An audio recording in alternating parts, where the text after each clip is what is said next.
Party വിടുമെന്ന അഭ്യൂഹങ്ങൾക്കിടെ അനുനയിപ്പിക്കാനുള്ള CPIM നേതൃത്വത്തിന്റെ നീക്കങ്ങളോട് മുഖം തിരിച്ച് മുതിർന്ന നേതാവ് ജി സുധാകരൻ സംസ്ഥാന സെക്രട്ടറി MV ഗോവിന്ദൻ നേരിൽ വിളിച്ചു. എങ്കിലും നിലപാടിൽ നിന്ന് പിന്നോട്ടില്ലെന്ന് ജി സുധാകരൻ അറിയിച്ചു. ജി സുധാകരനെ ചേർത്ത് നിർത്തിയുള്ള പ്രതികരണങ്ങളാണ് പാർട്ടി നേതാക്കൾ ഇന്ന് നടത്തിയത്. ഫേസ്ബുക്ക് പോസ്റ്റിൽ പേരെടുത്ത് വിമർശനമുണ്ടെങ്കിലും തനിക്കെതിരെ ജി സുധാകരൻ ഒന്നും പറഞ്ഞിട്ടില്ലെന്ന് ജില്ലാ സെക്രട്ടറി R നാസറിന്റെ വിചിത്രവാദവും എത്തി. അശ്വിൻ പാലാഴിയാണ് ചേരുന്നത് ആലപ്പുഴയിൽ നിന്ന് വിവരങ്ങളുമായി. അശ്വിൻ, നമ്മൾ ഇന്ന് കണ്ടതാണ് അദ്ദേഹത്തിന്റെ ജി സുധാകരന്റെ ഫേസ്ബുക്കിലെ കുറിപ്പ് കാണുന്നു. അദ്ദേഹം 6 പതിറ്റാണ്ടിലേറെയുള്ള അദ്ദേഹത്തിന്റെ രാഷ്ട്രീയ പ്രവർത്തനമാണ്.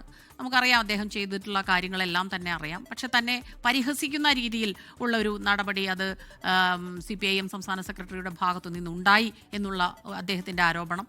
അതിന് പിന്നാലെ അദ്ദേഹത്തെ അനുനയിപ്പിക്കാനുള്ള ശ്രമങ്ങൾ, മാധ്യമപ്രവർത്തകരുടെ ചോദ്യം കേട്ടിട്ടാണ് താൻ ചിരിച്ചത് എന്നാണ് MV ഗോവിന്ദൻ പറഞ്ഞത്.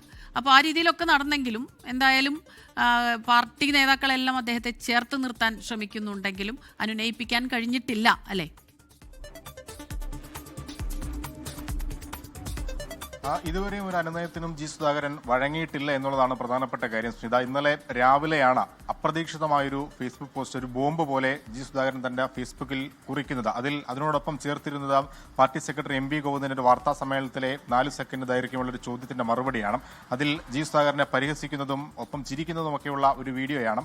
എന്തായാലും സംഭവം വലിയ വിവാദമായതിന് പിന്നാലെ, പാർട്ടിയാകെ പ്രതിസന്ധിയിലായതിന് പിന്നാലെ ഇന്നലെ MV ഗോവിന്ദൻ ഇന്നലെ രാത്രി തന്നെ 24 മണിക്കൂർ പിന്നിട്ട് മുമ്പേ തന്നെ ജി സുധാകരനെ നേരിൽ ഫോണിൽ വിളിക്കുകയാണ്. അപ്പോൾ പറഞ്ഞത് തന്നെ പരിഹസിച്ചതല്ല, ഈ മാധ്യമപ്രവർത്തകരുടെ ചോദ്യത്തിനുള്ള ചോദ്യം കേട്ട് ചിരിച്ചതാണ് എന്നുള്ള ഒരു വാദമാണ്, എന്നുള്ളൊരു വിശദീകരണമാണ് ജി സുധാകരനോട് പാർട്ടി സെക്രട്ടറി നടത്തിയിരിക്കുന്നത്. വിശദീകരണം എന്ന് പറയുന്നത് സംഭവം എന്താണെന്ന് വിശദീകരിച്ചതാണ്.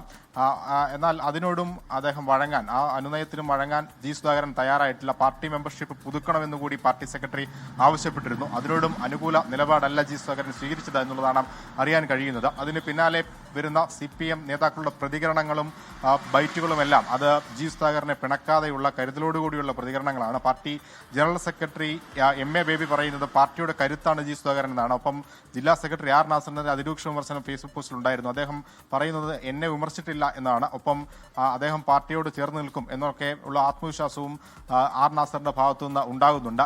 സലാം MLA യും സമാനമായ രീതിയിലുള്ള പ്രതികരണമാണ് നടത്തുന്നത്. അതേസമയം മറുചേരിയിൽ കോൺഗ്രസ് ഇതൊരു ആയുധമാക്കി എടുക്കുകയാണ്. ജി സുധാകരനെ കോൺഗ്രസിലേക്ക് കൊണ്ടുവരുന്നു എന്നുള്ള ചർച്ചകളൊക്കെ സജീവമായി നിൽക്കെ KIC വേണുഗോപാൽ അടക്കമുള്ള ആളുകൾ അത് തള്ളാതെയുള്ള പ്രതികരണമാണ് നടത്തുന്നത്. തീരുമാനമെടുക്കേണ്ടത് ജി സുധാകരനാണ്. അങ്ങനെ എടുത്താൽ അതുമായി ബന്ധപ്പെട്ട പ്രതികരണം ഞങ്ങൾ നടത്തും എന്നുള്ളതാണ് KC വേണുഗോപാൽ പറഞ്ഞിരിക്കുന്നത്. എന്തായാലും പ്രതിപക്ഷത്തിന് ഇത് നിലവിൽ UDF തെരഞ്ഞെടുപ്പ് കാലത്ത് ജി സുധാകരനെ പോലെ 63 വർഷത്തെ പ്രവർത്തന പാരമ്പര്യമുള്ള, പ്രവർത്തന ചരിത്രമുള്ളൊരു നേതാവിനെ CPIM അവഗണിക്കുന്നുവെന്ന് അദ്ദേഹം തന്നെ വന്ന് പറയുമ്പോൾ അത് മുതലെടുക്കാനുള്ള ഒരു അവസരമായി കൂടി കാണുകയാണ്. എന്തായാലും നിലവിൽ ഒരു പരസ്യ പ്രതികരണത്തിന് ഇതുവരെ ജി സുധാകരൻ തയ്യാറായിട്ടില്ല. അതെന്നുണ്ടാകും എന്നുള്ളതാണ് ഇനി അറിയേണ്ടത്.